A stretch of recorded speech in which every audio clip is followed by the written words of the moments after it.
Hey everybody, I'm Brad. If you don't know me, you should know me if you're watching my channel. But anyway, we're here at North Lake, Texas. I've got Jonathan Penn and Chad Watson here. We're going to talk a little bit about Ramble Trailerworks. So join us.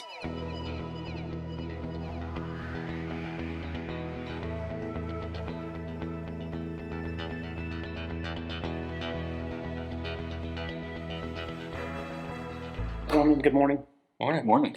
How's everything going today? Good. It's good to hang out with the dream team. Yeah, it's so good to hang out with the Dream Team. I'm blessed and shocked that I get to be sandwiched between these two awesome guys here and doing awesome things to shiny objects out there. But I just want to go back in time a little bit. Almost a year ago, February, soon to be a year ago, Jonathan reached out to me, and I'm going to make a synopsis of that. But I'm frustrated with my trailer. I want stuff done. I can't get in the dealership. I don't trust the people working on it, and I want to make my own shop. Here's my kind of business plan. What do you think? And I fired back. I'm like, let's get on the phone. And we got on the phone and chatted for, I don't know, a couple hours maybe. Yeah. Hashed out a few things. And he asked me to be a consultant to him for designing the shop and designing the processes and services offered and what technicians to hire and all those type of things. So that's my role. It has been my role for a while. And then the shop kind of came on board, and then Jonathan came to the International Rally this past year in York, Pennsylvania. And then Chad shows up, and it's the first time Chad and I met each other. Yeah. So it was a really great time to get there and see you and hang out. And, we both kind of joked that we were fangirling over each other because we both watched each other's videos for so many times and never had a chance to meet before that. So that was really cool. And then Jonathan did a podcast with Chris and Gina, and then I went down to Greensboro, a month after that, not quite a month, and we sat down at the dealership there with Chad, and Chad and I went to dinner, and he's like, I'm really interested in opening my own deal. And then I think you listened to the podcast on there, and you said, well, is Jonathan for real? I think it was one of the questions you asked me, and I said, yeah. He said, well, he seems great when I met him in person, and I listened to the podcast. I'm very impressed with all that. And then they got on the phone and chatted. And they'll have to tell that story. I don't know all the details. We actually didn't even meet at the International Rally. No. I thought y'all met there. No, I mean, I saw him, and I think, I was being a fangirl about seeing him at the rally. So I was like, he's busy. I'm not going to bug I'm him. sorry. I thought y'all met at the rally. Sorry. I think But you introduced us. Yeah. you did introduce us and get us connected, and we talked on the phone for a couple hours one night too. So. Yeah, cool. And then you got on a plane and flew down here, checked out the shop, and then Ramble, North Carolina, seed was planted. Yeah. And now it's getting watered and growing.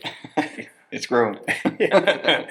Chad, your background in RV, Chad and I did an interview, and I'll say that I can't publish the video we did, and I'm sorry, but we will try to get together again and do another how to buy an Airstream video in the future, because I think there was some gold in there for a lot of people, and I'm sorry I can't publish that, but a lot of other reasons why we can't publish that. But great time we had a chat with you there, and I think we gave awesome advice. So we're going to make that succinct and do that again. But your family you got a long history of family in the RV industry. You have a long time in the RV industry as a sales manager and as a salesperson, and not in the Airstream community, but in big RV, just at large. And then recently you got into Airstreaming, and then you were sold Airstreams, and then still awesome that you were number one sales guy last year. And then you bought an Airstream, and you've been doing it ever since. And your comment, and I've used this ever since you said it. The best thing about the Airstream community is the community, the club, and kind of being part of the community, but the price of entry is owning an Airstream. Yep. And I really love that, and that's really stuck with me, and I fully support that. So can you give us a little background on your, just as the I'll do it as short as possible, I think. So I grew up in the RV industry. My grandfather started a dealership in North Carolina in 1951. And we joke, our slogan was "Family Fun" since 1951. Yeah. And but the family ran that all the way up until I think we were right at 60, 68 years old, somewhere around there. We're about to turn 70. Okay. And at that point, my uncle owned it and sold it to Blue Compass, which was how I got to Airstream. But we were a family owned dealership in North Carolina. And one of the things that we were known for is service. And part of the reason that our service was such a big thing there is my uncle grew up through the service side of the dealership. So his dad, my grandfather, is owning the dealership. He's more on the tech side, being a tech and, working through that, the service writer and the manager and stuff. And then my other uncle, Jeff, was more on the sales side. When my grandfather passed away, they took ownership of the business, and my uncle just continued being the guy that's over service and parts. Okay. And then my uncle Jeff was over sales and finance and stuff. And at some point in the early 2000s, they decided to split ways, and my uncle Jeff went and started his own dealership, and then my uncle Steve continued there. But now you've got this single owner that emphasis is on service because that's his background. Mm-hmm. Now he's figuring out sales because that's not his background. Yeah. So it was a very interesting dynamic because a lot of dealerships, the sales is the primary. Yeah. Everybody gets into dealership ownership to sell something because that's a lot of times where the money is, and service is just like a necessary evil. Like you got to have it because you got to do warranty. You got to take care of customers, so you got to have service. You got to have a parts department. Mm-hmm. But for our family's dealership, it was never that way. Service was an emphasis because we felt like if we gave customers really good service, they would always come back to us, whether it's for sales or service or parts. And so that's kind of my background, and that's what I'm used to. And being in the non-family world, seeing service the way other dealerships do service, it's like, oh, okay, so that's not an emphasis for you. Like that's not important. That's just you're just doing it because you have to. Sure. It doesn't make sense to me, but it also I felt like there was a huge opportunity, especially in the Carolinas and kind of Virginia, that whole area, because there's not that Airstream focused or even quality RV service focused place to go to. And so I started thinking, is there an opportunity for something? Am I missing? Like, is this door open and I'm just not walking through it? Yeah. And can I do it? Do I have the ability to do it? Should I do it? All those kinds of things. And of course, we talked in International about it and asked you what your thoughts were, and you were just like, "Yeah, absolutely do it." How could it help? Which is, that's anybody who's met Brad probably knows that's who you are. Yes. How can it help? And then Jonathan and I, my first intentions was to just talk to Jonathan to try to gain as much insight as I could on the process of starting a shop, because he was doing it. He was in the midst of doing it, and really at that point really close to being open and ready to take units in. Yes. Which that turned into us talking for, I don't know, like 2 or 3 hours on the phone one night, and just like everything. I think I don't know what we did talk about. Yeah. And then that turned into flying down. Laura and I flew down here to meet his family, and YouTube is just a weird thing. I agree. And like meeting you, I met you. I've never known you. I've never, outside of, your YouTube channel, which I do watch, because in the sales world, one of the biggest questions I got was, "Did you see what Brad did?" Yeah. And I'm like, "What do you mean?" "Well, he did this thing. Did you see it?" I'm like, and when I first started selling, I'm like, "Well, who's Brad?" Yeah. Kind of thing. And so now I went and found your channel and 13 Adventures and watched a few videos specifically to a customer saying, "I want to do this," or "Can I do this?" And whatever kind of thing. And I was like, "Man, this guy's like, straightforward. Like, I like the way that you just present things. You seem honest. I like that." So I just kind of kept watching your videos, and then, I've bought a lot of stuff from Airstream because, and that's it. So when I saw you, we did the International. We had that meet and greet. I was sitting there someone was talking to me, and Laura was standing here, and my wife, and we're just chatting, and you and Blair walked by, and I'm like, "There's Brad." 3 seconds before that, I told Blair, I was like, "There's Chad." So the thing I would say is, and I think is you're so open to the community, and you invite people to come and talk to you. So a lot of people know this, but I didn't know it until International, and even more so now. But the person that you see on YouTube, I mean, that is Brad. Like there's not 2 Brads. There's not a YouTube Brad or social media and then another Brad. Like it's the same person. And that was really exciting for me to kind of be able to say, okay, this is a guy like same for you. I could be friends with. So absolutely same for you. But that's kind of what got me coming here. And then we came down, and it was still more so coming down to see the shop, talk to Jonathan. We kind of trade secrets kind of thing, and then we just kind of kept talking, and that formed into why not do a Ramble, North Carolina location, as opposed to a whole separate thing, and then maybe we can go further than that in the future. Yeah. And that's kind of, I mean, that's what we did. So Ramble, and it works out because he already had a really good logo. And I was going to ask you about that in a second. And I just want to be clear, like, Ramble, North Carolina is your shop.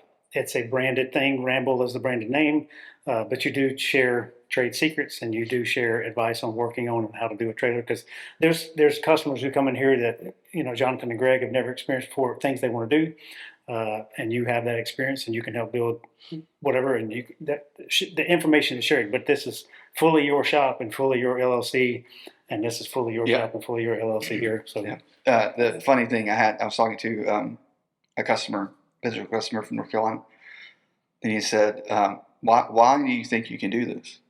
So that's a bold question. Yeah, it is. I appreciate your boldness. And so I talked a little bit about the systems and, you know, the different things we do. And I said, well, did you watch the videos that I did previously of my, you know, previous employment of the power builds we did?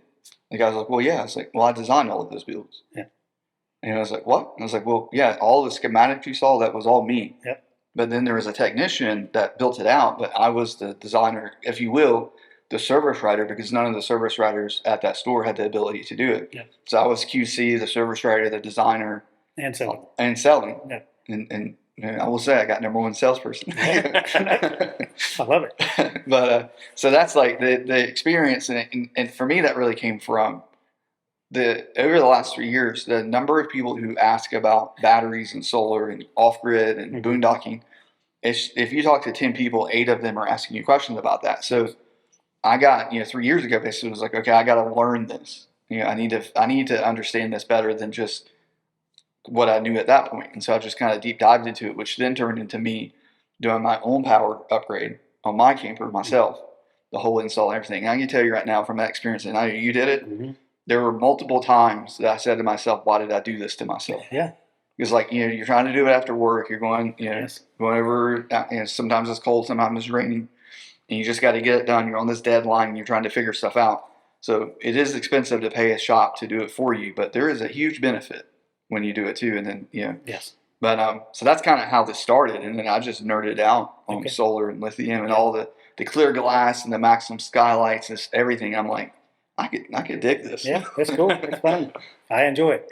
I will tell you that I'm good at understanding the system, but you are exceptional. Like, I look at your schematics and I think, man, I would have never thought that gauge wire here or this kind of thing there. So I really appreciate your insight. It helps me design my system too. Which I feel like the same is true with everything you said about Brad. You're the same person. I agree. And it's like, I feel like all of the videos that you shot, like, you're not touting that, like, hey, I did this, like, I designed this all myself. And it's like, so people just look at you as like, have looked at you as a salesperson. Yeah. And it's like, you're a genius when it comes to, I would put you up against anybody. Absolutely. Absolutely agree.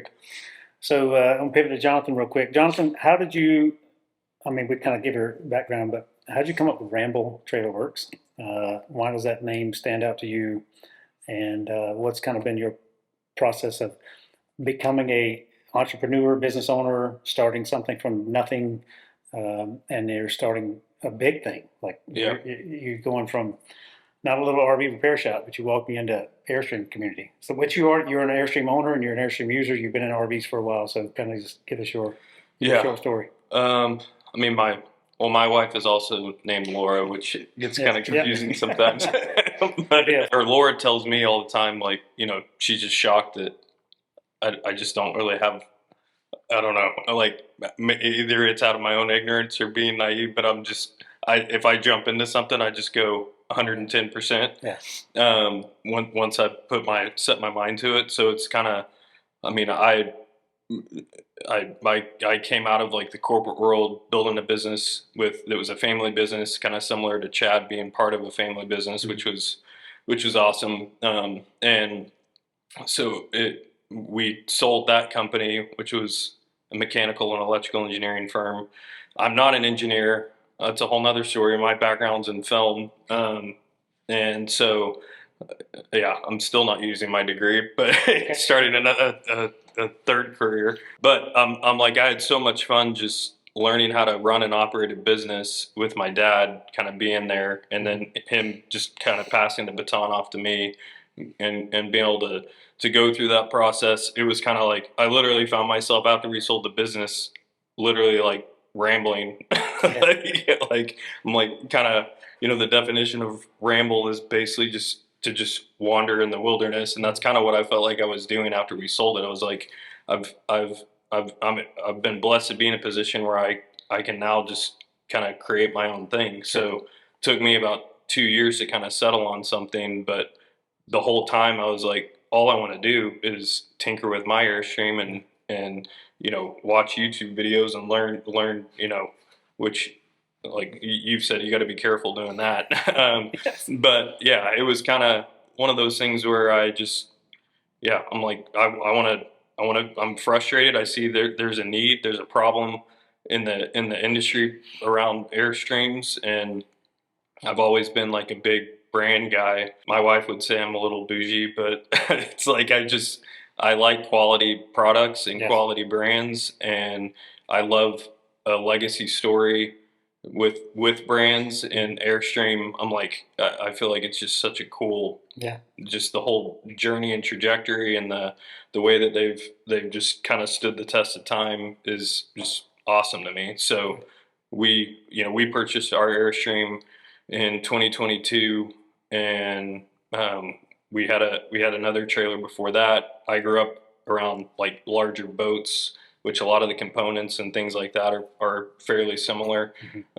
Even use some of the same brand products or same exact products in the marine world. So I was never afraid of towing a boat or towing a trailer because I had towed boats. I wasn't scared of pulling a panel off, looking and seeing what's behind there, because my dad and I did that together. So you talked about YouTube being a weird thing. I came down here for the first time. The first time I met them, and I would tell you all that Jonathan's family is fantastic. Laura, his wife, and 2 boys are awesome. His mom and dad are awesome. Got to hang out with all of them. Really, really, I value family values, if you will. So someone who has a good family and a good family structure, and I see that that's a huge part of their life. I think that's great, and I value that in a big way. And both of you have that, and I'm very, very thankful that that's in your lives, and I'm thankful that I get to share this adventure with you too. But for both of you, what sets Ramble apart? What's going to set Ramble apart from any other upgrade shop? I think a big thing, and Jonathan and I share this, is part of why it made it easy for us to partner. We both value quality. Yes. And so not just that we receive quality, but that we're providing quality, and that can be seen in a lot of different ways. But it's the structure, the systems that you're designing to actually performing the work, verifying that work is completed correctly, and like that was one of the biggest frustrations I've had, and a lot of service centers is like nobody ever goes out and verifies like, hey, XYZ's done. Okay, let me go make sure XYZ's done. So it's left to the customer coming to pick up their unit. And honestly, I used to tell people that bought from me, I'd be like, hey, when you come, like I would always say, never book service right before a trip. Yep. You never know, like you never know what you're going to get. So you always you need a buffer, like some forgiveness, and then make sure you tell them that you have a deadline, and never tell them the real deadline. Always tell them early. Like there's all these little things. I was trying to help the customer have a better experience by working the system, I guess. Yeah. And then I would always say, before you leave, you need to verify that whatever was supposed to be fixed is fixed. Yeah. Whatever that means. If it needs to be plugged in, tell them, hey, I want it plugged in when I get there because I'm going to make sure it's working. And this is really true anywhere. Yes. A lot of and one of our goals is like, we're going to show you when you come and pick up, like, here's the thing that we fixed. You see it working. Mm-hmm. Okay, great. Kind of thing, because things might shake loose going down the road, but we need to verify that as it leaves that door, it is functioning the way that we intended it to, or the way it's supposed to function. And so, like, hey, you need to check it out. And so I think one of the things I'll say is, if you're working with Ramble, we're going to check it. Before you get a phone call and we say, hey, it's ready for you to pick up, we've already went out and verified that it's working, and double checked we trusted, but we're going to verify with a technician that it is finished and is ready to go. One thing I'll say too is I always want to learn everything that's coming. So I'm always trying to learn the new thing, and then how's the new thing? Is it better than the old thing? And should we go to this new thing or this new architecture or whatever it might be? I know I get a lot of questions right now about Blue Yeti and their new system. I think, did you talk about it? I did. Yeah. Well, I talked to you about it. You talked to me about it now on camera, okay. Yeah. And I think that it's not ready for traditional RVs. Yes. I think it would be great for B-van conversions. If you want to do a B-van, that's definitely a system to look at. But if you're looking at like upgrading your Airstream and you've got 50 amp service, it's not going to work because it's only got 30 amp output. But I've read all about that because it's like, hey, wait a minute, is this something that cool that we could install? And I quickly figured out some of the limitations, but it really, like the version 2, or if they do a 120 version of that, that will change that big time because that looks like it could be a really good system. And so one of the things that we're doing with Ramble is most of our builds we're going to recommend a 24 volt architecture for the power system. So you kind of think of, the easiest way to think of it is like your Airstream has its own ecosystem. Yeah. And we're building a power system to feed that ecosystem. We're not taking things apart from the Airstream's ecosystem. We're just going to feed it good, clean 12 volt power out of a 24 volt power system. But what it does is by doing 24 volts in that main power system, you're lowering the amperage draw through all of those cables. So you get a couple of like positives there. You get less heat because there's less amperage flowing through those cables. We can also use a smaller gauge cable and still be safe, which saves weight, which is very important in an RV, especially in Airstream, because we don't always get all the most payload capacities. And then your efficiency is going to be higher too, because when you're stepping up, so you've got a box that's converting 24 volt power to 110 or 120. The space, the further you are apart, the more energy you use to get to that distance, right? So the closer you can be to 120 when you're converting to 120, the more efficient it's going to be. And then same thing going back down to 12 volts. So that 24 volt is a sweet spot in RVs. It is. Because it gives you more efficiency going up to 120, but you're not really losing a lot to go to 12. The other thing about 24 volt too, there's more technology around 24 volt that's accessible in the kind of RV space than there is 48 volt. 48 volt, which is a great system and could work in an RV, and people do that.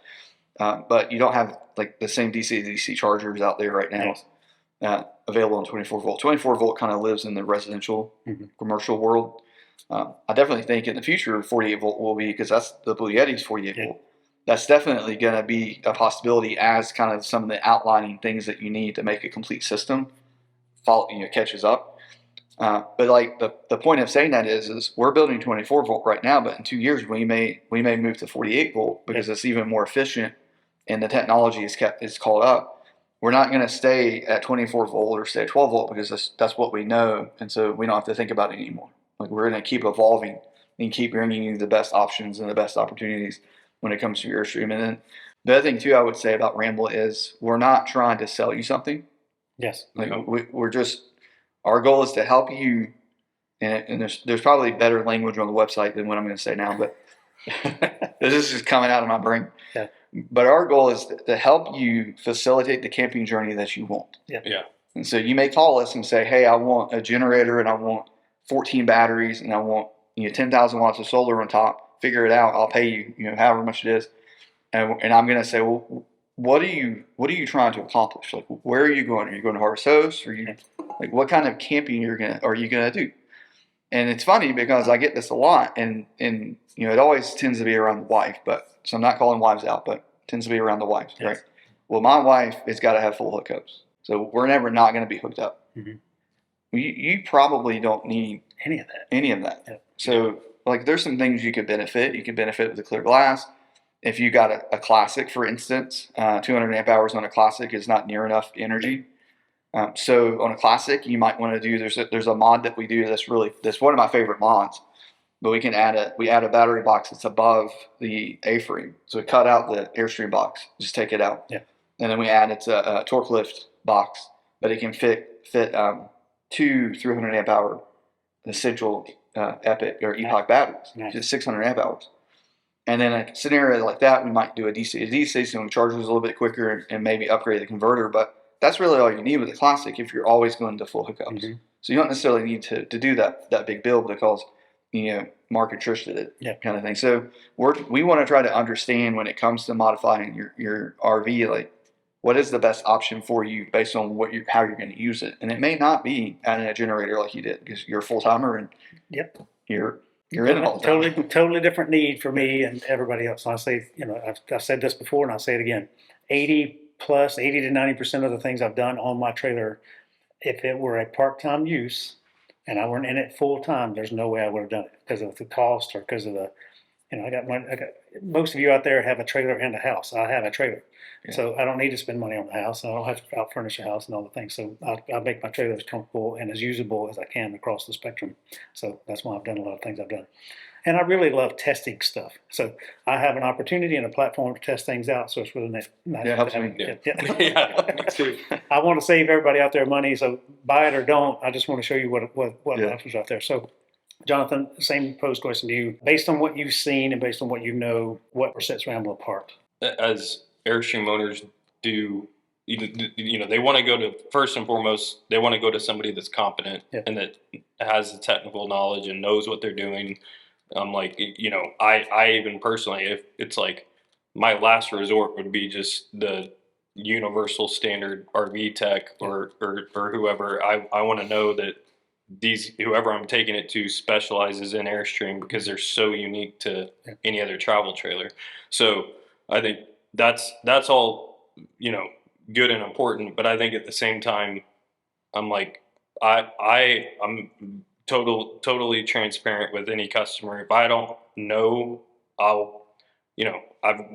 got Chad and Brad as resources. Like we will find the answer. I'm like, in this community and the people that are in this network, I'm like, there are countless people, even customers that are like showing up saying, put me to work. Like I've got this background and I'll work for free. I'm like, it's amazing. Yeah. But I think the other thing that's like just so crucial where I think a lot of the dealerships, in my opinion, miss the mark is like just listening well to the customer, genuinely showing that you care about the struggles that they're going through. And then also, I think the importance of owning an Airstream makes it to where you know how frustrating it is when something goes wrong and you're out with your family and things are going to go wrong, like without a doubt. But I'm like, it's just having a resource, somebody you can pick up the phone and call and just say, hey, I've got this going on. This is our first trip out and I have no idea what's going on. I'm like, those are the conversations I love having because then I can add value to that person and that's, you've earned them as a customer for life at that point. Absolutely. There was a customer in here this morning, Lee, and I asked him a couple questions on camera about what's valuable to you as a consumer and as a customer. And he hit on like, I can actually walk in the shop and see the guy who's touching my trailer. I can walk in the shop and have the owner, the worker, and me all in my trailer, and we can see other trailers inside and like what's going on here. And I can see the work being done. I can touch the people doing my work, and that's a huge trust factor because most people, when you drop it off a dealership, you talk to a service writer who's not a technician, can't answer your questions. Then it goes in the lot. And then 2 weeks later, when you're not there, a technician's touching it. Then it goes back in the lot, and then you don't know who touched it or how long it's been sitting out there, what got involved. And then you come pick it up a month later, and then you got metal shavings, and you don't know who did that. And you got this, all these little things where you can come into your shop and you can go see the thing being done. And you get a photo or a video of your work every day via text message or email. And here's kind of a synopsis of what we've done today. So that boutique, I call it the white glove service, is something unique to here that I really, really love.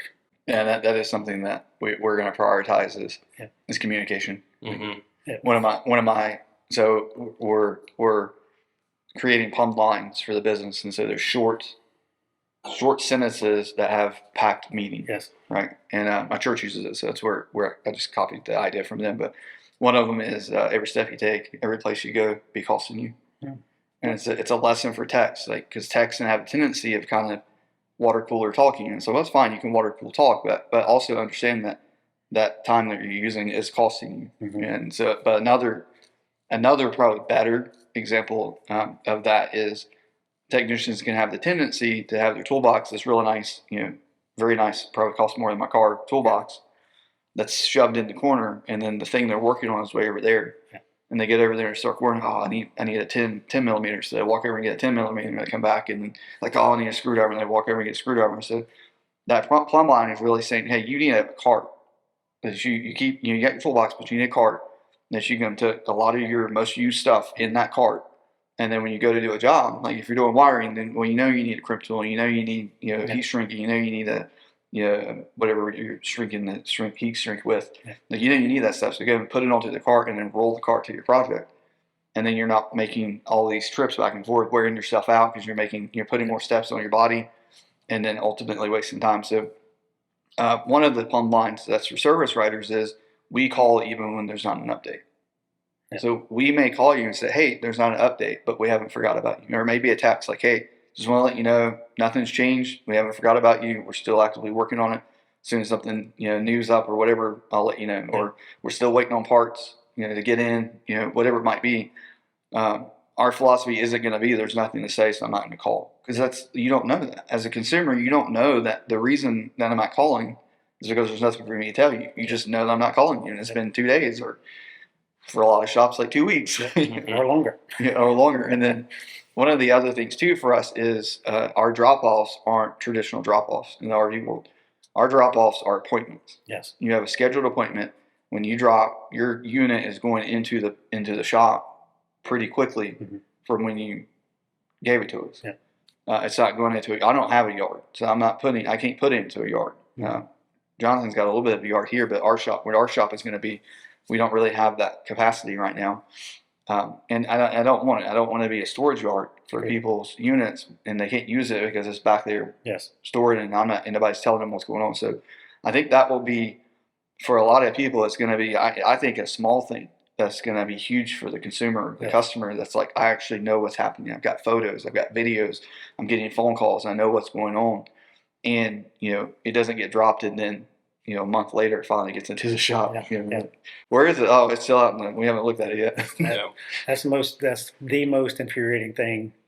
As much as I love my friends up at Wyoming, Airstream of Wyoming, I dropped my trailer off there because I was going to Alaska, and I was in no rush to do anything.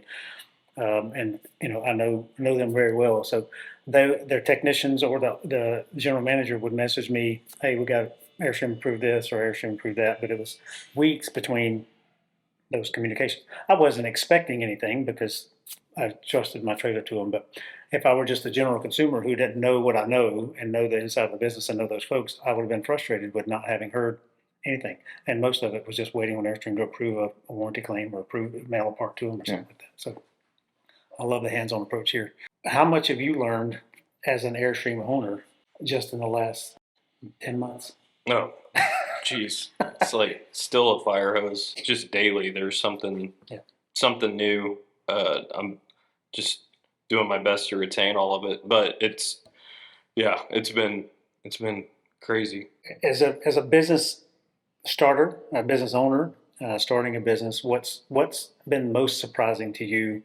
What's taken up more time, I guess, than anything else that you didn't expect? I don't love being stuck behind a computer as much as I have been, and now I know why Vinny is.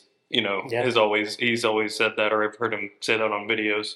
But I feel like when a customer shows up, I'm like, I could just stand out there and talk all day long, answer any questions, give my experience, give my knowledge of things that have gone wrong. I love, like, we had a couple in here just like last week that had just picked up their trailer. Mm-hmm. That's like the most exciting, those are the most exciting people to talk to, because they're excited. They want to get out on the road, start using it, and they've got all the questions. And I've been there, and it wasn't too long. It was just, within the last 5 years. Yeah. I'm like, that's just a fun. I can relate to where they were.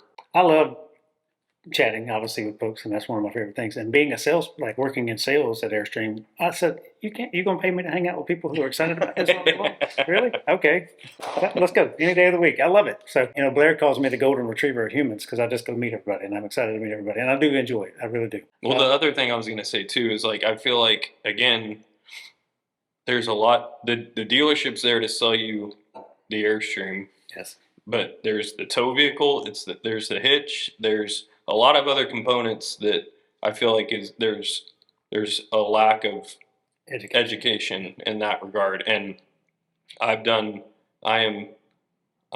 and I have already talked about this, and I've even talked to him about some of like what I'm towing with an AirSafe hitch. I tow with a 2500. I want to do upgrades. I'm trying to be very cautious of what I'm adding in my trailer. And some people just don't take that into account. And some people don't buy the right tow vehicle. And that's a really hard conversation, I feel like, to have. It's like we've already had customers come in, and I'm like, I've got to figure out a way to tell them in a nice, respectful way. And it's like, it's not benefiting me by being honest with them. It's like, I'm not going to make commission off of them buying a new vehicle, but just because I genuinely care about their safety and other people on the road. Services here at North Lake, Texas location, I assume you're going to have a similar setup, but there's scales here. So if you need to come in and get a weight consultation on like air pressure in that tire based on the Goodyear or Michelin tire load chart, and we can weigh your trailer and know what every tire has sitting in it. Same with your tow vehicle, or same with adjusting a weight distribution system. Like if you want to put a pad under all the tires and make sure it's actually distributing the weight properly, we can do that here. And I'm going to do my own trailer. So my trailer's like sitting out here in this third one with the hatch open. Piper's sitting in there looking at us right now. But I'm doing a number of things. So I'm upgrading to a bigger battery. I'm not going to a 24 volt system yet. That's something I plan to do. I'd like to do in the future, but I need to upgrade my battery. I got a problem with my current battery. So we're going to upgrade my battery. I'm going to put in a way to start my generator through the Servo GX. A number of other little in and out things, but I want to go through the weighing process on my trailer just to kind of go through that whole thing and see what it's going to look like here. And I'll film all that too so we can see what it looks like. And I'm going to climb up on the roof and do some stuff up there and a few of the other knickknacks that we'll show as we go through all those processes here. But are there going to be any services you offer at your shop that are not here or vice versa? Right now, we're very similar in what we offer. In the future, I'm going to add ceramic coating in North Carolina. There's nobody around us that's really doing it, especially for Airstream. Mm-hmm. And then there's some like I want to be able to have a body shop. I want to be able to have a cabinet shop. So like, and I think some of that you want to do as well. Same stuff. So I don't have the scales yet, so I'll have to look into that and make that investment. I do have. I can weigh. I've got the tongue weight. I bought the one you told me again. I bought the scales you told me to buy. So, so I've got two. I've got the one from Pro Pride, which is not convenient because it's like that tall. I know. But then I got the one off Amazon that you told me about. Yeah. So I've got those. We can weigh tons and kind of make sure that we're in the right space there. But I do think that's a good idea. We can help with generally what I do with the tire pressure is take your gross vehicle weight, and so that you pretty much take your gross weight 8,000 pounds, divide that by 4, and then look onto the Goodyear chart. If you got Goodyears, look on the chart, find that weight, and then go up on right. And it's still for most Airstreams, you're going to see like somewhere around 55 psi to 60 psi. So if you're sitting around 60 or even 65 psi, you're going to have plenty of payload capacity for each tire, but it's going to be significantly better ride for the travel trailer. So for me, the towing experience got better. Like it's not like it just doesn't feel like the Airstream is kind of bouncing around the road as much. It kind of feels more planted into the road. And so my tire pressure is pretty low because my trailer, we have hardly anything in it. So it weighs like 5,500 pounds. So, and that's with a battery and an inverter and solar. So it kills me when people are like, "Oh, there's not enough storage in here." I'm like, "What? I got plenty. I got so much storage." We have plenty. I still have room to put stuff in the trailer if I need to. But and you're full time. And you're full time. Yeah. I want to walk through that process. And for anyone out there, if you want to understand like weight distribution systems versus airbags, because a lot of people get those things conflated because airbags are not for distributing the weight, they're for leveling. Fastway hitches. So Fastway and Equalizer are same company. They just have two different branches. But Fastway made a great video. It's called Fastway airbag versus weight distribution hitch. And they got a scale under every tire, and they go through and put airbag up, and they show where the weight transfers, and they put a weight distribution system on and show where the weight transfers. Really, really educational video and learning all that if any of you are out there. I have it on the screen and link down below, but I send that link to all kinds of people. When someone's got a question about how does this work, I said, please just watch this video. Take the 20 minutes it is. Learn and educate yourself because it will make more sense to you once you've seen that whole setup. But we're going to do the same kind of setup here, and I'll go through that on my own trailer here and show you how the airbags in my truck affect the weight and how everything. So I'll go through that whole process here in the coming weeks, and I'll make it its own standalone video, but because it'll take a while to do. 24-volt system.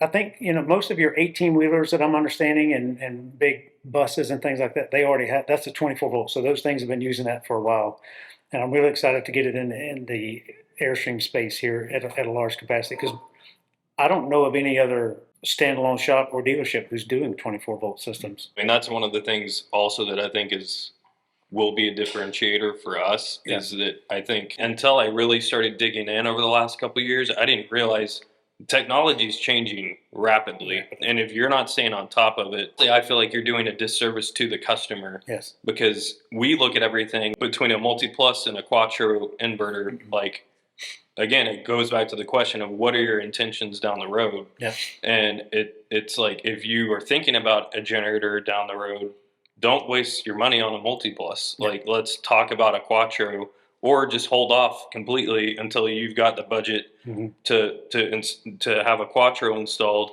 and then we can do the generator later. But anyway, I mean, I just that was like one of the things too that I think will set us apart because you've got to stay up to speed with all that stuff. Yeah, we got two builds that are coming, and in those conversations, and a lot of conversations that we've had, it's Jonathan and I on the call. So that's like super customer service there. Yeah. But it's like the question is like, are you planning to do a generator? Well, yeah, we want to do one. Okay, well, is your want like a real one, or like that would be great? Yeah. If I won the lottery. Well, no, like we want to do one. Well, then we need to not do a multi-plus. We'll do the quadra. Is maybe $200 more for the quadra. So like if it's tight and you're trying to save money, sure you could go back to the multi-plus, but there's not a huge price difference between the two. The quadra is just bigger, so it does take up more space. But you're already ready to have the cool features that the quadra gives you. Yes. We can make a multi-plus work just like you did with the transfer switch. Auto transfer switch, but that's not quite as cool. And the transfer switch makes noise all the time. It's always buzzing. Is it really? The generator is the primary source of energy. So when it has to magnet over to the other one, I hear it's just a low hum. I can hear it. Now, normally they're auto transfer switches in the gap bowels of the motorhome, so you can never hear it. Yeah, mine's right under my bed. I mean, it's under my feet side of my bed, but I hear just a hum. And I can't hear very well, so I put my hearing aids in. I'm like, what's making noise? Well, that's good to know. But it's a combination of the inverter and the transfer switch that just the flow of electricity comes in there. I always hear a little hum. I don't know all we're going to do here yet. We're going to chat about that today because I want to do some things, but I don't want to just rip the whole thing apart. But at the same time I'm like, I can rip it all apart, start over. So we'll chat in a bit. But one thing I want to say too, just one more. I think that's going to make us different. And so for me, and I think Jonathan. I'm confident Jonathan agrees with this, but with when I was selling, whether it was with Blue Compass or it was with Bill Plemons RV World, our reputation with Bill Plemons was immensely important, mm-hmm. and that my grandfather, my uncles, that all fed into me, and when somebody works with me and they have a great experience, I want them to be able to talk to their friends and their buddies and say, "Hey, if you go talk to Chip, he'll take care of you." Yeah. And so I want, the reputation to me is so important. And I think, maybe people don't care. It feels like people don't care anymore, but I care. And so I think what you can know with Ramble is we care about your experience because we want you to leave our shop thinking to yourself, I've got to tell somebody about this place. Yeah. And then when you do, you can trust that whoever comes, whoever you send our way, they're going to get treated just as well as you. Yes. Back to the family thing. You both are family men, and that's a huge thing to you. Both men of faith, and that's a huge thing to you. And I'm, like I said, I'm blessed and honored to have a seat at the table. It's really, really awesome just to be a part of it and see all the things. So thank you guys for allowing me to be a part of this adventure. It's really great. Jonathan and I have done like 3 interviews by now, and I've published none of them. and I'll tell you why. I wanted to do, I said, we did an interview at the rally. We've done an interview here. We've done a couple of things, but I've not published those because I wanted the website to be live. And then when this partnership started, I said, well, we can just wait to do this. And Chad was gracious enough to get on a plane and fly down here to do all this here. So glad to have it out. But anything that we haven't talked about that you think is important to the world or about you or about the shop? I did want to get on Greg. So Greg's working here right now. Greg's a technician. He came from Airstream of DFW, 6 years, I think, worked there, something like that. So he's the main technician here. You got some guys that are joining your team out there. You talk about those, whatever you want to say. Yeah, well, I'll do some stuff once they fully come on board. But I've got 2 guys that applied that I'm really excited about. I did that little video. Well, it's not little. I did it why I quit Airstream. Yeah. And I put a thing at the bottom that's, I said, like, hey, if you're a technician, you're interested, you fill out this form. And that's some really good, it's great, like Airstream specific applications. And I was like, man, that's fantastic. So are you gonna maintain the Chad's RV Reviews title YouTube channel? Or are you gonna? We're gonna maintain it. We're gonna that one's gonna live, and I'll do stuff with the shop and promote both. Promote Ramble there. We also have the Ramble YouTube channel, which we're also going to work on building. And then Laura and I, we still want to make review videos, walk arounds and stuff. So, to be different. Yeah. Although I never really did a video trying to sell it. I just kind of did the video. But so we got to figure it out. Starting a business is not for the faint of heart. No. Every day that bank account is getting smaller, and you're like, man, I'm just bleeding money here. The thing I would say is, like, there's a reason why everybody doesn't start businesses, and it's because it's hard. Yeah. You can't care about money or sleep for a while. And you're having a baby on top of that. Yeah, let's do it all. Just pull the Band-Aid off. Like for us, like we were thinking more maybe next year, but then this doors opened. Yeah. And it's like, do you not walk through that door? And the doors were just so big that, I will say it's all Brad's fault. Listen, I've been saying it's just a needed thing in the community for years. Like this kind of environment, this is what I want. This is what every Airstream dealership should be to me, like this kind of service and this kind of level of service. But finding a qualified, so not certified, but certified and qualified technicians to do this kind of thing, customer interaction, it feels good, the floor is clean, the shop's clean, the spaces looks good. And then have somebody who genuinely cares, and they're not just coming to get a paycheck every day. They genuinely care about the community. That's huge to me. So whenever I find somebody who's doing that kind of thing, that's why I like to promote it. So that's why I do these interviews and talk to people who are in this industry and around the country, because it's huge to me that this is what's going on. Because I've purchased a number of trailers myself. I've been through on the customer side of that, and getting the poor walkthrough, or getting the half service, or even the bay that the walkthrough was given in was not a clean looking, that kind of space. And I said, nope, it's not Airstream to me. So I'm very thankful to have this opportunity. And I told you this at the rally, I think, but it's like my experience. Well, that was the first international rally for both of us, right?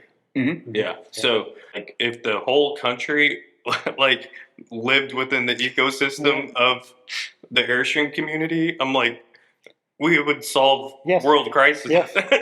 There would be no world issues. Yeah. No, I concur. It's such a great thing to belong to. Great great thing to be a part of. Finish the Chad's RV reviews. Yes. So we are going to try to figure that out. I know that we can go to shows, and we're not going to do it this year, but probably next year we'll go down to the Tampa Super Show and make videos.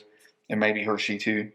And we'll try to grab the new stuff that's coming out and still make walk arounds. But we're also going to do a lot of just like shop stuff, and it might get posted both on Chad's RVs and Ramble and stuff like that. But I will say, just talking about the community, the amount of people who have reached out to me since I made that announcement, and like I've had guys that are like, "Hey, I'm a retired marketing person. If you need any advice, just call me. Like I'm free." And then CPAs that are like, "Yeah, I was a retired CPA. Be happy to help you." I've even had people that are calling like, "Hey, do you need money? Do you need money? I'll invest." I'm like, this is the greatest community I mean, you get church, Airstream. And it's just, I've always known the Airstream community was amazing, and that was like we bought an Airstream as a salesperson. I bought an Airstream because I saw the value and the condition of all the SOBs out there, some other brands coming in on trades. That still cracks me up. He said that in the last time, and I laughed for like 15 minutes, and I couldn't stop. I hadn't heard that before. But like all the SOBs that are coming in, and then they look terrible. They're 5 years old, and it's like that thing's about ready for a junkyard. I mean, and if you take care of one, like you can get more than you can get a decent amount of time on it, but you're not 50 years. Like an Airstream. And then like doing evaluations, and I'm like, you paid $50,000 for that 5 years ago, and it's worth like 15 now. Yeah. And then I would do that with an Airstream. Like I had a guy come in with an Airstream that was a 2003 Safari. Mm-hmm. And I just got a new GM, and so I take this thing on trade, and I don't remember what I put in. I think we put a pretty good amount of money into it. And my GM comes to me and he's like, "What are you doing? What are you talking about?" It's a 2003. We're never going to sell that. And I looked at him and said, "It's an Airstream. We'll sell it tomorrow." Yeah. He's like, "No, what do you mean?" I'm like, I was like, just trust me. Just trust me. It only needs a refrigerator. Everything else works. And I think the guy had already bought the refrigerator, so all we had to do was put it in. Wow. And he traded. That's just something I knew where Airstream, I don't remember, but we fixed the refrigerator, put it out for sale. I don't even know if we'd gotten to clean it yet. And we sold it that weekend. Yeah.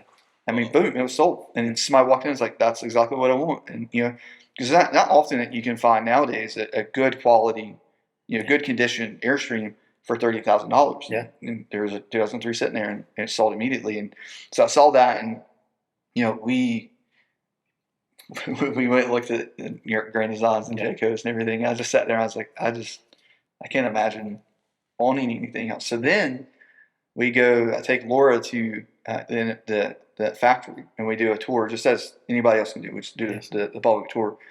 And we come out, and she's like, "I want an Airstream." Mm-hmm. Okay, well, maybe in the future, like when we're old. And then a month later, we partnered with our local club, the Carolinas Club, and fed them. And Laura came and baked cupcakes and stuff, and we came and hung out with them for a little bit.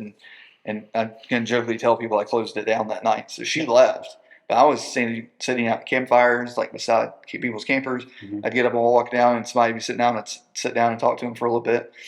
But when Laura was leaving, we was walking her to the car, and I said, "What do you think of this?" She goes, "I want to be a part of this club." Yeah. And it's like the community and the club, and as a kid, you heard things, and then we were just like, we can't imagine owning anything else. And for me, I paid way more out of my pocket than I thought I could afford. Like, yes. We're fine, but it's more than what you kind of like. Here's what I can yes. You can't what I want to spend, and then here's Airstream. But the great thing is, like, my Airstream is 2020. I could keep it for another 20 years, mm-hmm. and it will be just fine, as long as I take care of it. Right? And I mean, that's just the community. Like, that's the reason we bought an Airstream. Keeps giving back. And then they call me and say, "Hey, do you need an investor?" Yep, it's so good. I say all the time, anytime we're on the road and I post where I am, somebody's like, "Come over for dinner," or "Come stay in the driveway," or "Come hang out." And I have had the most wonderful experiences across the board, going to rallies and just meeting people at their house and families. And everyone who's invited me to your home, thank you so very much for trusting me to do that. And I appreciate that too. So just like you both, I feel like I've known these guys for years. Like, we've all been best friends for years, and this is just something cool opportunity that came about. But I want to hit on options. So we chatted. If you're going to buy a trailer, new or used, please get it inspected by a qualified human who knows Airstreams well before you take it home. These guys can offer that if you're nearby. I'm on the road, so I can offer that if I happen to be near your area. And so that's a service we're going to have here. Consultations on tow vehicle and weight and balance and all that stuff is something we're going to have here. 24-volt system, which you don't get anywhere else. The thing to remember when you're looking at a battery, there's an amp hours. Yeah. Amp hours is determined by the voltage and the wattage. Yes. You take those and do the math, and then you get your amp hours. Watt's law. Yeah. So, but the stored energy that's watt hours is the same. Yeah. So whether you go from a 12 volt, for Epoch, their 12 volt 460 amp hour is equivalent in watt hours to their 24 volt 230 amp hour battery. So all of them have the same stored energy, like the density of energy. The conversion rate of taking that battery and converting it to 110 to power an air conditioner, there's a little bit more efficiency on the 24 volt side because your step up isn't as far. Yeah. It's not significant. So I wouldn't say buy a 24 volt system because you're getting way more energy out of that same space. It's really more in you're going to save a little bit of weight. Mm-hmm. And then because your cabling and everything's is much smaller. Yeah. And then that step up is going to be a little bit more efficient, but the amperage that pulls through that cable. So you take a 3,000 watt inverter at 12 volt, you're pulling at a max amperage of 250 amps. Mm-hmm. So that's how much amps can come through. That's the heat factor. That's if you get hit with 250 amps, which theoretically that's not possible, and these systems are all just Victron systems, like it's not possible. But just from the sense of if you were to get hit by that, that's going to hurt. Like that's going to be bad. Yes. With a 24 volt system, you're cutting that in half. So you're going from 250 amps at a max standpoint to 125 amps as your max. It's a half point. You're cutting it in half. But when you're running an air conditioner, if you run an air conditioner like a 15,000 BTU Coleman, when you're running it on a 12 volt system, you're going to see a little bit over 100 amps coming out of your battery while it's trying to run that air conditioner. With a 24 volt system, you get to cut that in half. So you're going to see 55, 60 amps pulling out of the battery. That's the current coming out. It's still going to be pulling the same amount of watts. Yeah. But it's a lower amperage, which is less heat on everything. Yes. All your connections, less heat thrown through those connections. And the wiring and the inverter, all that's going to be producing less heat because it's a lower amperage and it's more efficient. If you do a 460 amp hour battery, so most of your 3,000 watt inverters are going to recommend a minimum of 400 amp hours to run it. And so one of the things I like about Epoch's battery is they have a 460 single battery. Yeah, it's awesome. So it fits that diagram, and then it also has, I think it's 250 amp output and with a surge capacity. So one battery you could power, multi-plus 2, 3,000 watt or Quadra 3. Yeah. Now there are batteries like the Battlemore battery GC3 that can do that, even though it's not 400 amp hours. Yeah. So you got to look at the amount of current that the battery is able to discharge.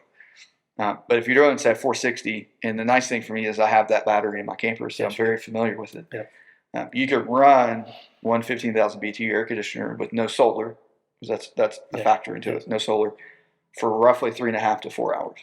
So just depending on the outside temperature, all that's going to affect that time frame. But if you can add solar to it, so say you've got 600 watts of solar or 800 watts of solar up there, and it's a nice sunny day, that same 3.5 to 4 hours may become 6 hours, just depending on how much solar you're capturing. Some of the builds I've done where we do 2 of those batteries, so you're 920 amp hours in 12 volt world. Like those with solar, I would have an AC running sometimes, and there was like the big 30s where we got 1,000 watts of solar, and it's like 24 hours of runtime. Holy smokes! It's crazy. But the estimated time remaining is constantly changing because depending on as you turn things on or the cloud comes over top, and it's not getting as much solar, that might change. But if it's a nice nice sunny week and you've got 2 of those batteries and an inverter, you kind of have limitless power to an extent. Not that you could run your microwave, like you could kill those batteries, but if you're smart with it, same as water, two batteries, in an inverter.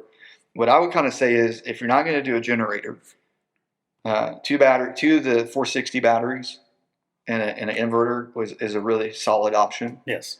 If you're going to do a generator, one battery inverter in the generator is a solid option. What I found is a lot of people will still want to go ahead and do that second battery, because from an additional cost, it's really just the battery is all you're paying for. So not much extra wire. The $2,200 is one or two little pigtail wires that you got to create. So it's not, from a cost standpoint, it's just basically you're buying another battery. But if you're saving space and also payload. Yes. If you wanted a generator, one battery may be a good route to go. But another thing I would say too is, if you're just looking at doing harvest hosts, you just want to be able to do harvest hosts for the night, and you're okay carrying a generator, like a little generator around with you, one battery and an inverter. It's huge. That's what I got, and it's phenomenal. I had somebody ask me, one of the calls that we were on, and asked me if I would do it again. And I said, I will never own another RV without a 3,000 watt inverter and a battery. No. It's so the convenience. It's so nice. Like we were traveling with we went up to Dalton Park and Blue Ridge Parkway in North Carolina, and on the way home that day, I told Laura, I was like, well, let's just stop on the Blue Ridge. We'll find one of those lookouts and we'll pull in there and we can eat lunch there. And we found that there was nobody there. We pulled in. We took up the whole thing, right? And I opened the windows. The only thing I needed was the clear glass window, because then I could see it. And I will have that soon. But we sat there and opened all the windows, and Laura made a couple of sandwiches, and she needed the microwave, so she microwaved something, and it was nice out, so we didn't even run the air conditioner, but everything was on. It's so great. And we sat there, ate lunch, and then got in the truck and drove off, and we've got the DC charge controller, so between the solar and that, we were fully charged when we got back home. So I mean, it's just the convenience of that is worth the money to me, and the extra, like the ability to go and do experiences that you wouldn't otherwise be able to do. Absolutely. Yeah. Jonathan, what are you going to do to your rig if you figured it out? Yeah. Well, I mean, we've been talking about this. I'm definitely going to be doing a 24 volt system, obviously, but I'm hoping to get it knocked out over the next couple of weeks. Okay. But yeah, we'll be putting in two of the 24 volt epochs, and then I'm going to go ahead and do a quattro, because I might want to do a generator down the road. I mean, mine's a 12 volt system, but because when I built mine, I hadn't fully, deep dived on the 24 volt and 48 volt. So I did a 24 volt system, but now I'm like, man. So my plan is I'm going to keep it as it is. Okay. It's fully built out. We got 600 watts of solar on it, and we have a new solar panel we're using. So we've been using Rich Solar, which is a great solar panel, very solid. A lot of people use it. It's a good footprint.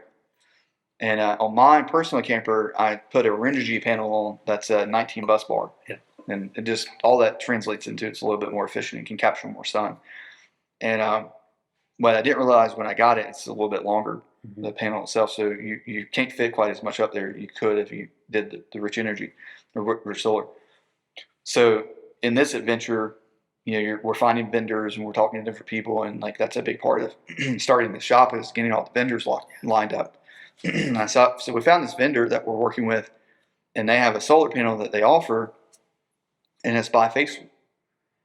And the benefit of that, and so essentially what bifacial solar panel does is it captures solar energy when it passes through, and then when it bounces off the surface underneath and goes back through it, it captures some more energy as it comes back through.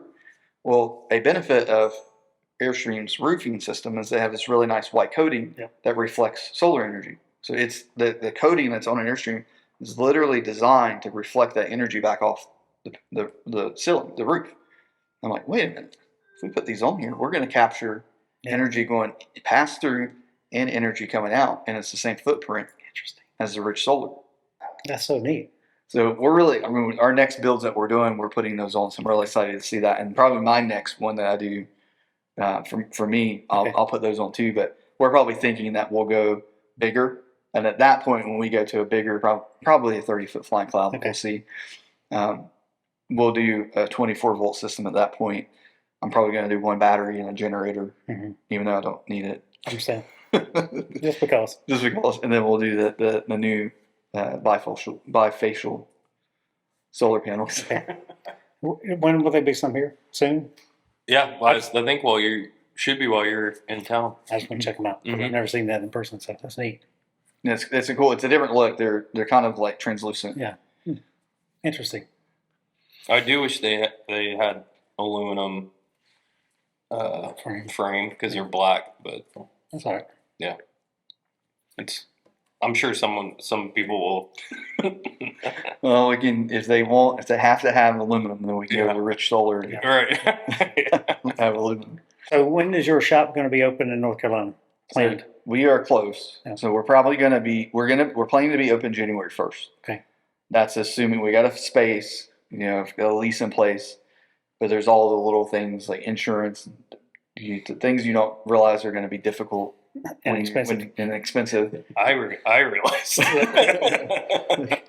Yeah, like I knew. It's funny because I knew this was not going to be easy. I knew it was going to be very difficult. I was prepared for that, but how difficult? There's just not a measurement for that until you've done it, and so insurance is difficult for some reason. But assuming we get everything together. January 1st, and we've actually already got we're pretty much booked for January. I think we could fit a couple of more jobs in, but we're really kind of booking February now. Wow. So I don't know what will happen. Hopefully everything works out. We're up in January 1st. So we haven't publicly announced the location, but I'm sure if you were, there's people that are out there good at Googling and stuff, they've already figured it out. But sure. As soon as we can, everything's kind of in line. We'll promote where it's going to be, but it's in a great location, central in the Triad. I'm really excited about that. It's easy to get to. We're right off the highway. Easy to get to, sort of Virginia, South Carolina, and we'll announce that officially. But we're planning for January 1st. Yeah, cool. And you're open here already, taking booking appointments and kind of almost booked out for January fully all now. And there's a lot of trailers in the shop here. I will say too. I mean, like our goal. And Chad and I literally, I think the first time we talked, he was like, yeah, my goal is to do this, this, and this too. I was like, literally, I have that on paper exactly. So it's like we do have plans of, opening, the plan is to have more Ramble locations. Yeah. It's not just going to be Texas and North Carolina. So, and there's plans beyond even just service centers as well. So. Where should we open the next Ramble location? That's a great question. Hey, if you have an idea, put it in the please do. Never know. We might be coming to a town near you. Gentlemen, thank you so very much for this opportunity. Again, I'm super excited about the future of the Ramble brand and all the things that come with it, and helping everybody out there in the world make their adventures better. I love you both, and I love this community, and I'm so thankful to have you both in my lives and to both call you a friend, because it's truly an honor. But I think it's time to go get some work done. Ready? Yeah, and we got to take yours apart. Yeah, we got to go take my trailer apart. Yeah, let's go do it. Gentlemen, thanks so very much. Love you all out there. I will put on the screen and down below how to get in touch with websites, phone numbers, email addresses, and all the things like that for both these guys, both locations, and anything you want done. If you are buying a used or new trailer, please stop in here first via phone call, email, or video conference call before you go down the path, and let them guide you down the path to save you money and get you what you want. So really great opportunity, really neat thing to see, and the future is bright. All right. Good? Yep. All right. So court is adjourned. Which camera do we look at? Yeah. The bifocal solar panel. You're getting it from, huh? I thought you said bifocal. It's bifacial, right? Bifacial. Yeah. I said it correctly. You got different kind of glasses on now? You can only look at them like this. You got to get them up. Yeah.